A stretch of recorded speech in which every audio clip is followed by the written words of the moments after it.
Radhe Radhe friends, आप सभी कैसे हैं। आई होप आप सभी अच्छे होंगे। तो फ्रेंड चलिए आज हम आप लोगों के साथ इस वीडियो में मैथ का बहुत ही इंटरेस्टिंग टॉपिक आप लोगों के साथ डिस्कस करने वाली हूँ। तो फ्रेंड्स वीडियो स्टार्ट करने से पहले यदि आप चैनल पे नए हैं तो चैनल को सब्सक्राइब कर ले और बेल आइकन दबाना ना भूले। तो फ्रेंड चलिए हम अपना टाइम वेस्ट ना करते हुए आते हैं अपने इस अमेजिंग टॉपिक जिसका नाम है मिश्रण, जिसे इंग्लिश में कहते हैं एलिजेशन। तो फ्रेंड्स आज हम अपने इस वीडियो में जानेंगे कि मिश्रण किसे कहते हैं और मिश्रण पर सवाल कैसे एग्जाम में पूछे जाते हैं। तो फ्रेंड्स सवालों को हल करने से पहले सबसे पहले हमें उनके बारे में जानना होता है।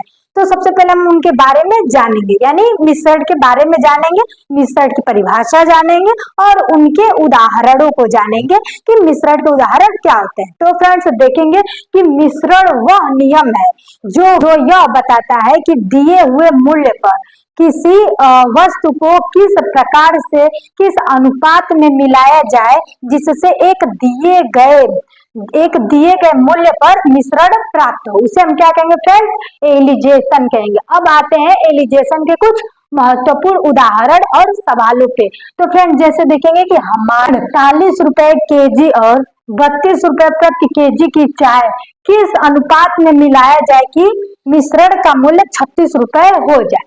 तो फ्रेंड्स देखेंगे कि जब एग्जाम में इस प्रकार के क्वेश्चन पूछे जा रहे हो तो हम इसको किस प्रकार से हल करेंगे। तो फ्रेंड्स देखेंगे एक बार और हम अपने क्वेश्चन को पढ़ते हैं। क्वेश्चन को हमेशा 2-3 बार पढ़ना चाहिए ताकि उसमें से कोई क्लू मिले। तो फ्रेंड्स देखेंगे कि क्वेश्चन हमारा कह रहा है कि 48 रुपए केजी और 32 रुपए पर केजी की चाय किस अनुपात में मिलाया जाए कि मिश्रण का मूल्य 36 रुपए केजी हो जाए। यानी पहला जो है क्या है, 48 रुपए केजी और दूसरा क्या है, 32 रुपए पर केजी है। अब कितना मिश्रण मिलाया जाए इसमें कि 36 रुपए का हो जाए। तो फ्रेंड्स देखेंगे कि ये क्या पूछ रहा है कि कितना अनुपात में हम 48 केजी और 32 केजी को मिलाएंगे कि 36 रुपए प्रति केजी हो जाए, यानी अनुपात पूछ रहा है। तो फ्रेंड्स देखेंगे कि सबसे पहले हम 36 माइनस कर देंगे 32। 36 में से क्या करेंगे फ्रेंड्स, 32 को घटा देंगे तो आएगा हमारा 4। अब हम क्या करेंगे कि 48 माइनस 36, अब 48 में से 36 जब हम घटाएंगे तो हो जाएगा हमारा 12, यानी हो जाएगा हमारा कुल 4/12। अब क्या करेंगे कि 4 से हम 12 को कैंसिल कर देंगे तो क्या हो जाएगा, 3 बार में कट देगा, यानी 1/3। अब 1/3 को हम क्या लिखेंगे, अनुपात में जब लिखना होगा तो लिखेंगे 1/3।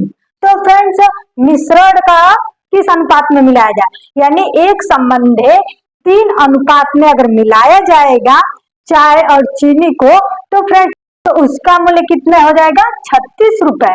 अब इस प्रकार के क्वेश्चन को हम क्या कहते हैं फ्रेंड्स, एलिजेशन। तो फ्रेंड्स इस प्रकार के क्वेश्चन सबसे ज्यादा एग्जाम में पूछे जाते हैं, यानी पर सवालों में से एक सवाल ये भी होता है। तो फ्रेंड्स यदि आपको ये उदाहरण समझ में आया होगा तो बहुत अच्छा है, वरना हम आपको एक और उदाहरण से अवगत कराते हैं।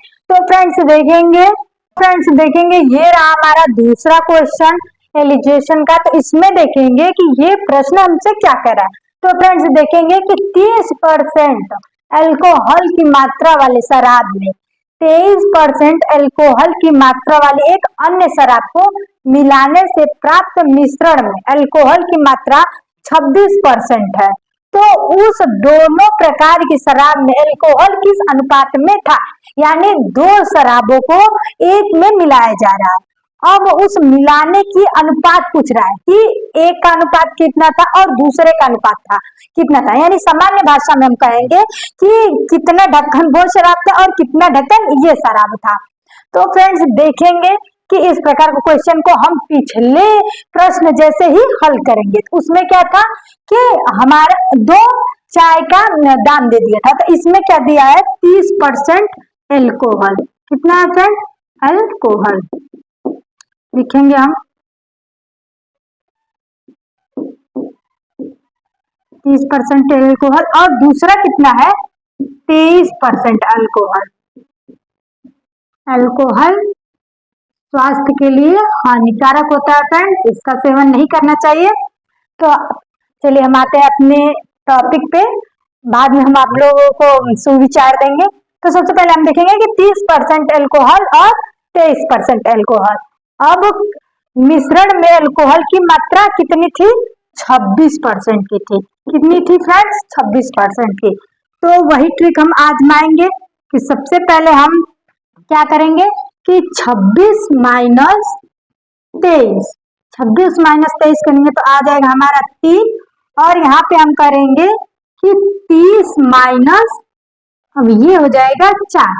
अब इसको हम बटे के रूप में लिखते हैं तो हो जाएगा हमारा कि 3/4। अब 3/4 को हम अनुपात में बदलेंगे तो हो जाएगा 3 संबंधे 4, यानी 3 संबंधे 4 के अनुपात में ये शराब मिलाए कहते हैं। तो फ्रेंड जब भी आपको इस प्रकार का क्वेश्चन पूछता है तो आप लोग इस प्रकार से इस क्वेश्चन को हल कर सकते हैं। फ्रेंड्स यदि आप डेली 2-4 क्वेश्चन को हल करते हैं, आप जानते हैं उस क्वेश्चन को हल करना तो भी उसको हल कर रहे हैं, तो फ्रेंड्स आप प्रैक्टिस कर रहे हैं और एग्जाम में आपको थोड़ी भी दिक्कत नहीं होगी, क्योंकि बूंद बूंद से ही फ्रेंड्स घड़ा बढ़ता है। और आप प्रत्येक दिन यदि क्वेश्चन को सॉल्व करते हैं तो एग्जाम में आपको बहुत कम समय लगेगा। क्यों? क्योंकि आपने उस क्वेश्चन को पिछले बार हल कर चुका था, इसलिए आपको ज्यादा टाइम नहीं लगेगा और आपका दिमाग आपको तुरंत डिनोट करेगा कि हमने इस सवाल को पिछले इस वीडियो में देखा था या लगाया था या यहाँ लिखा था। तो फ्रेंड्स किसी भी कंपटीशन को फाइनल करने के लिए हमें प्रत्येक दिन पढ़ना होता है। फ्रेंड्स अपने हमें फल की इच्छा ना करके अपने कर्म को प्रत्येक दिन करते रहना है, क्योंकि यदि हम अपना कर्म बहुत ही सही ढंग से कर रहे हैं तो ईश्वर हमें सफलता की प्राप्ति अवश्य देगा, हमारा जो फल है वो हमें जरूर देगा।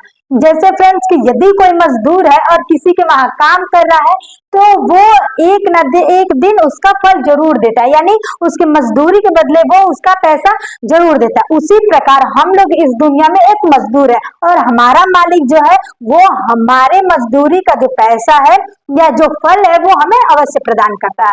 तो फ्रेंड्स चलिए, यदि आपको ये क्वेश्चन समझ में आया है तो आप इसे अपने नोटबुक में लिख लीजिएगा, क्योंकि इस बार के रेलवे वाले भर्ती में इस प्रकार के क्वेश्चन पूछे जाते हैं, क्योंकि वहीं पर लोहे के अनुपात में या फिर नट वोट के अनुपात में ये सारी चीजें लगाई जाती है। तो फ्रेंड्स यदि आपको वीडियो पसंद आया तो लाइक करिएगा, शेयर करिएगा, और चैनल आपको पसंद आया है तो चैनल को सब्सक्राइब करिएगा और अपने दोस्तों को भी बताइएगा कि सुहानी चैनल पे बहुत ही इंटरेस्टिंग क्वेश्चन पढ़ाए जाते हैं। तो फ्रेंड्स यदि आप चैनल को सब्सक्राइब करते हैं तो हमारी तरफ से आप लोगों को बहुत बहुत धन्यवाद।